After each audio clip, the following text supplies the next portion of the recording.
Merci Olivier. Alors, je me souviens que j'étais venu la première journée, présenter déjà PAERPA, donc je te remercie, ça me permet du coup de réfléchir, de faire un... Au début, tu as dit ce que tu allais faire, maintenant tu vas nous montrer ce que tu as fait. Comment? La première fois, tu disais ce que vous alliez faire, maintenant tu vas nous montrer ce que vous avez fait. En gros, ça m'a permis d'arrêter, j'avais la tête dans le guidon, donc ça me permet de m'arrêter, de regarder en arrière et de me dire, effectivement, qu'est-ce qu'on a fait en 3-4 ans? Des fois, on se dit, on n'a rien fait. Et en fait, je me suis rendu compte qu'on avait fait quand même un certain nombre de choses, alors pas simplement moi, mais la plupart des autres, puisque j'ai pas fait grand-chose pour le coup. Et je suis content parce que du coup, on passe la main, puisque maintenant, vous êtes en grande partie ceux qui vont faire le reste. Puisque 1, 2, 3, 4, 5, 6, maintenant, on relève le défi. Alors, j'espère que vous aurez autant de moyens que nous pour le faire. On n'a pas eu grand-chose, donc en gros, je pense que vous n'aurez pas grand-chose, mais comme vous êtes très expérimentés et que vous êtes déjà nombreux et que vous avez beaucoup d'expérience sur d'autres choses, donc l'orthogériatrie, vous serez en capacité de faire énormément de choses et certainement beaucoup plus que nous. Alors, je vous propose de prendre la méthodologie SWOT sur les forces, les opportunités, les faiblesses et les menaces. Je vais les décomposer après, parce que c'est pas très... Donc j'ai fait une partie interne, une partie externe, sur les points positifs et les points négatifs. Alors j'ai surtout mis en exergue les parties positives, comme toujours. Mais effectivement, il y a surtout eu des points positifs. Alors les forces, surtout en interne, à notre niveau, Lariboisière, Fernand-Vidal et Saint-Louis est quand même très très généraliste. Donc la gériatrie, c'est vraiment la dernière roue du carrosse. Bon, je considère que j'ai une certaine importance, mais elle est toute relative dans le groupe hospitalier. Donc pour nous, c'était surtout la capacité de montrer un peu ce qu'est un patient gériatrique au sein d'un GA généraliste. Ils ont beaucoup de patients gériatriques, mais ils ne le savent pas. Donc c'est important de leur montrer qu'ils ont à peu près 30% de leur population qui sont des patients gériatriques. L'orthogériatrie, par exemple. Bon, je pense qu'il y a probablement beaucoup plus que 30% en orthopédie de patients gériatriques. Il y a une visibilité au-delà des sujets âgés, il y a une visibilité des structures gériatriques elles-mêmes, et en particulier des structures médico-sociales, et pas simplement les structures sanitaires. Un EHPAD, en gros, pour un orthopédiste, jusqu'à il y a quelques années, c'était pas grand-chose, c'était une possibilité de mettre un sujet dans un lit en dehors du service d'orthopédie, par exemple. C'est pour le service de gériatrie renforcer l'adhésion des professionnels autour d'un projet emblématique, parce que PAERPA, tout le monde, enfin, une grande partie des personnes le connaissent, même s'ils ne connaissent pas le docteur Texera, ils arrivent à connaître ce qu'est PAERPA. Donc c'est la capacité d'emmener un certain nombre de professionnels autour de projets communs et de sujets importants pour nous et de créer des nouveaux projets au sein du service. Alors, est-ce que les moyens vont avec? Comme je vous ai dit, on n'a pas énormément de moyens. Et en général, c'est surtout pour nous être dans la continuité de ce qui a été fait, puisqu'il n'y avait pas PAERPA, mais avant, il y avait tout le travail qu'on avait fait avec la NAP et l'ARS déjà antérieurement à 2013 sur le parcours des patients âgés et l'amélioration du parcours des patients âgés. Alors, un petit exemple, on ne voit pas très bien, mais en fait, c'est un mail qui a été envoyé à l'ensemble des chefs de service du groupe hospitalier pour leur annoncer un travail qu'on faisait sur la iatrogénie, qui était mené par le service de santé publique, par le service de pharmacie et le service de gériatrie, de façon à améliorer la prise en charge des patients âgés, quel que soit le service. Et ça, on l'a fait grâce à la mobilisation de tous autour du projet PAERPA. Donc c'était quand même une capacité de rentrer au sein des services, ce qui, jusqu'à avant PAERPA, était quand même très très compliqué. Les gériatres, en gros, nous appelaient pour qu'on trouve des places en SSR, globalement. Voilà. C'était un travail, donc là je vous parlais du travail de 2012, donc PAERPA c'est 2013, donc avant on avait fait tout un travail avec un cabinet de consultants qui est Antares, qui est spécialisé dans la santé, un travail avec la NAP et avec l'ARS sur l'amélioration du parcours de santé des personnes âgées sur le territoire. C'était notre territoire qui avait été un peu élargi au 18e. Au départ ça s'appelait surtout le 18e. Moi je sais pourquoi, mais je ne le dirai pas. Alors, il y avait tout un travail autour de la communication interne dans le groupe hospitalier sur des forums d'échange autour des projets prioritaires. Et donc, un des projets prioritaires, qui était aussi le projet prioritaire de la PHP, au sens général du terme, c'était la fluidité de la filière de soins gériatriques. Et donc, c'était pour nous une capacité de rentrer au sein des différents services sur un axe fort qui était la prise en charge des patients âgés. Alors, ce n'étaient pas les patients âgés en risque de dépendance, mais c'était les patients âgés gériatriques. Et donc on sait que les patients âgés gériatriques sont des patients âgés et qui sont en risque de dépendance, ce qui a permis du coup d'aller un peu plus loin et donc de basculer sur PAERPA avec l'article 70 qui était passé à ce moment-là. Alors tout le travail qui a été fait, en fait, remonte à la labellisation de la filière gériatrique, puisque d'emblée, quand je suis arrivé en 2009, notre travail, c'était de mettre en place toute une organisation autour de la coordination, on a parlé des parcours tout à l'heure, et de mettre en place autour de notre labellisation de la filière gériatrique l'ensemble de l'organisation de la coordination. Alors ça passait par la structuration au sein du territoire entre les SSR, l'hôpital lui-même, l'hôpital au sens général, autour d'un comité de coordination, un travail autour de regroupement des réseaux et du CLIC, ce qui a été fait avec la M2A, la Maison des aînés et des anciens, dans le cadre de PRPA, et puis une collaboration avec les EHPAD, les services de soins à domicile. Et tout ça, c'était organisé autour d'un système d'information qui soit fluide et qui permette de communiquer. Donc ça, c'était avant PRPA, et c'est ce qu'on a réussi à faire après, grâce à un certain nombre de financements qui étaient déjà demandés dans ce slide, qui est donc très antérieur, et qui était la création de la filière gériatrique sur notre territoire, en tout cas la labellisation. Alors, on voulait passer par un GCSMS, c'est un groupement de coopération sanitaire et médico-sociale, et en fait, ça a été pour nous plutôt PRPA. Donc, c'était une traduction de tout ce qu'on avait mis en place, enfin, ce qu'on voulait mettre en place dans le cadre de la labellisation de la filière gériatrique du territoire. Alors, PRPA, c'est aussi un certain nombre d'obligations. Et donc là, on avait, dans le contrat qu'on a passé avec l'ARS, un certain nombre d'obligations pour le groupe hospitalier qui devait s'engager dans l'amélioration de la prise en charge des personnes âgées de 75 ans et plus. C'est ceux-là qu'on considère gériatriques, puisque c'est ceux qui sont le plus à risque d'avoir des difficultés d'autonomie, en tout cas un risque de perte de risque de dépendance. C'était pour nous un certain nombre d'obligations. Donc, expertise gériatrie dans les services de chirurgie. On a parlé de l'orthogériatrie. On a mis en place un médecin gériatre en orthopédie. On a pris un peu le même système que vous, sauf que nous, on n'a pas de lit dédié.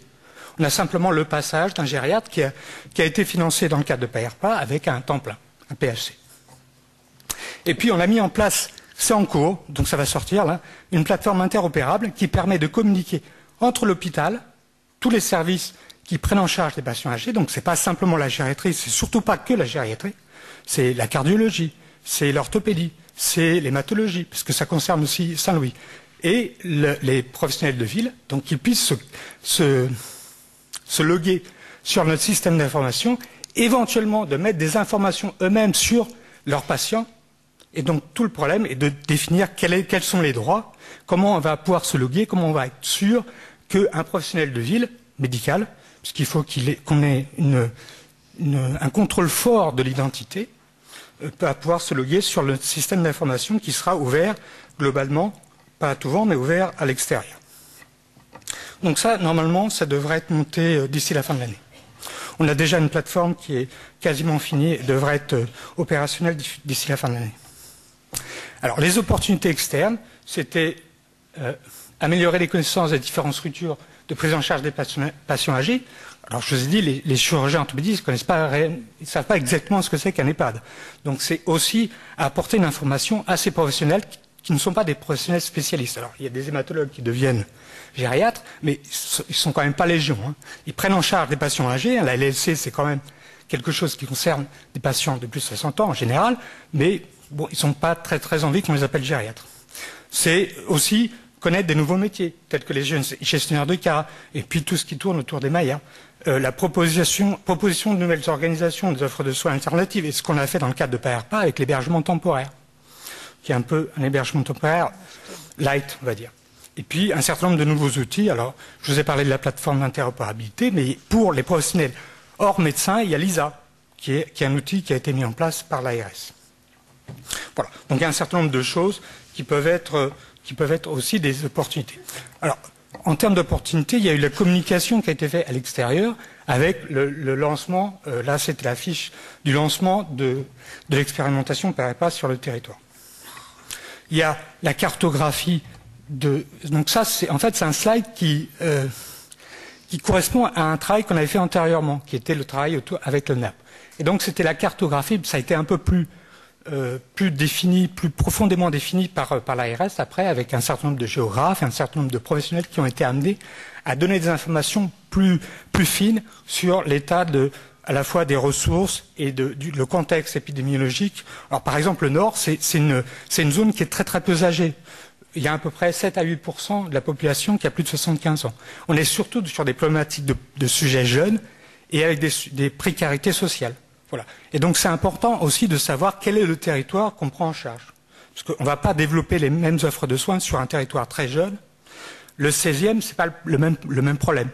On a d'autres problèmes. Ce n'est pas les problèmes sociaux, mais c'est les problèmes de patients âgés. Il y a un certain nombre d'outils, comme le ROR Géronto, qui a été mis en place. C'est un annuaire.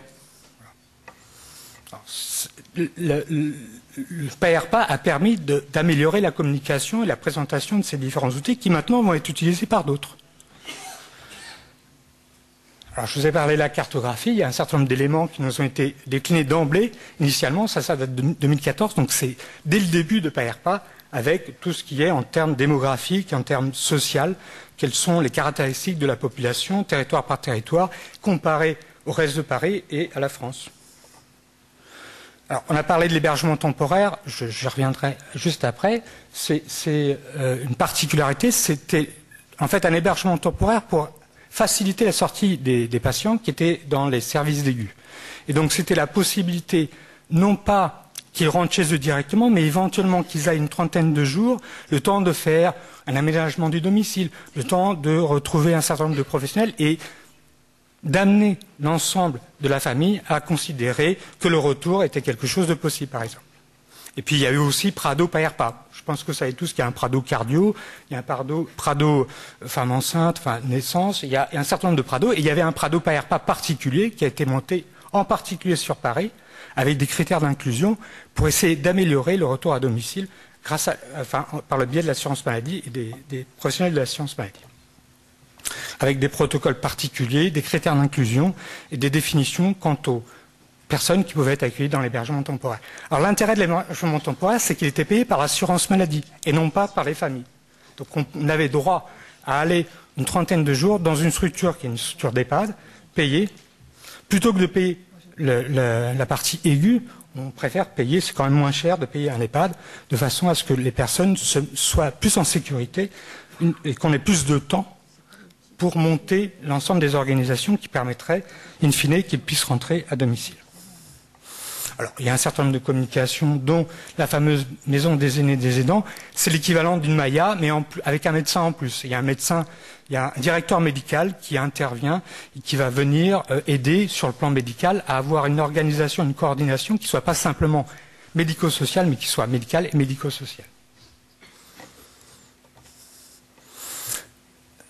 Un élément très important qui était en fait l'utilisation du système d'information. Vous savez qu'il y a un ROR qui concerne surtout les structures sanitaires. C'est le répertoire opérationnel des ressources. Et donc le ROR permet d'avoir une information sur les structures sanitaires. Vous avez besoin d'un lit en médecine, vous allez interroger le ROR, vous saurez quelle est la situation des lits sur l'île de France, par exemple, ou ailleurs. Et puis, il y a eu Via Trajectoire qui a été mis en place pour les soins de suite. Il y a eu LISA qui a été mis en place pour l'organisation médico-sociale non médicale à l'extérieur. Il y a un portail Maya qui est en train d'être mis en place avec un annuaire, le fameux annuaire ROR, dont je vous ai parlé tout à l'heure.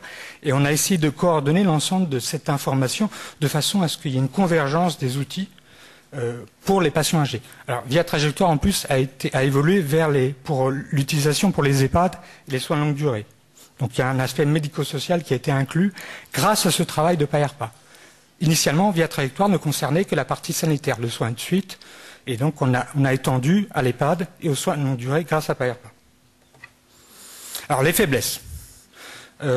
Grande faiblesse, l'aspect chronophage, les réunions. Le fait qu'il faille rendre des données très régulièrement. C'est normal d'évaluer les gens. Mais à un moment, on a l'impression qu'on évalue plus qu'on ne donne de moyens. Il y a la nécessité pour nous d'être très mobilisés. On était un groupe hospitalier extrêmement généraliste, avec très très peu de moyens gériatriques. Vous êtes un établissement très gériatrique. Par exemple, Fernand Vidal, il y a juste une partie du soin de suite. Et après, il y a de la psychiatrie, il y a de la dictologie, il y a la médecine interne à dicto, il y a la rééducation MPR. Donc, la gériatrie, c'est une toute petite partie de l'établissement, même établissement, on va dire, hors urgence. Et donc, il fallait se mobiliser beaucoup pour qu'on puisse avoir une communication même interne au niveau du GH. Et puis, une mobilisation, du coup, très hétérogène des autres structures du GH. l'hématologie, c'est vraiment pas son problème. Même si ils savent que c'est important d'avoir un certain nombre de ressources qui vont être mises en avant et qui vont être utilisées pour valoriser leur activité. Alors, par exemple, on recevait tous les 2-3 mois, et je pense que vous allez recevoir aussi, des fichiers Excel avec un certain nombre de données qui étaient demandées et qu'on est obligé de remonter au niveau de l'ARS et au niveau national, puisque c'était un programme national. Bon, c'est pas très embêtant, mais enfin, il faut mettre en place les outils pour renvoyer ces données. C'est bien de remplir un fichier Excel, mais encore faut-il avoir les capacités de le remplir. Alors il faut passer par le PMSI, mais il faut mettre en place des requêtes pour que ce soit le plus simple possible et qu'on ait un rapport d'activité qui soit fait en 30 secondes et pas en 3 heures. Donc c'est toute une organisation. Il y a des réunions très, très régulières. J'ai encore une, j'ai reçu un mail hier, on a une réunion au mois de novembre pour faire un certain nombre de choses. Alors les menaces, et c'est la dernière slide. Moi, je pense que la grande menace, c'est le problème des financeurs et de la gouvernance, et encore plus quand il y a une extension sur le territoire. Le fait qu'il y ait une multiplicité, une mobilisation des acteurs très importants, je vous l'ai montré tout à l'heure, c'est-à-dire les réunions, il y a 40 personnes, par exemple, donc c'est difficile de pouvoir parler à 40 personnes en même temps, qu'il faut qu'il y ait une cohérence entre les projets qui sont portés par l'ARS. Alors, je vous ai parlé du système d'information, mais il y a un grand projet sur le système d'information qui s'appelle Télésanté. Et en particulier, vous êtes concerné sur le 13e, je crois, et puis il y a 94. Donc il y a des outils de l'information qui doivent être dédiés à une population. PRPA, on avait un objectif populationnel, mais Télésanté, c'est un objectif territorial. Donc il faut qu'il y ait une convergence de ces outils. Et effectivement, là, on nous a demandé de travailler sur, par exemple, la plateforme interopérable, qu'on puisse utiliser aussi dans Télésanté. Moi, je vois surtout un gros risque. C'est comme en France, on met toujours quelque chose en plus. Je vous ai parlé des Mayas. On enlève rarement les feuilles du millefeuille. Donc, on a un risque de millefeuille ou de travail en silo. C'est-à-dire qu'on met en place quelque chose de nouveau. En même temps, nous, on ne devait pas avoir de Maya. Finalement, on a une Maya, par exemple.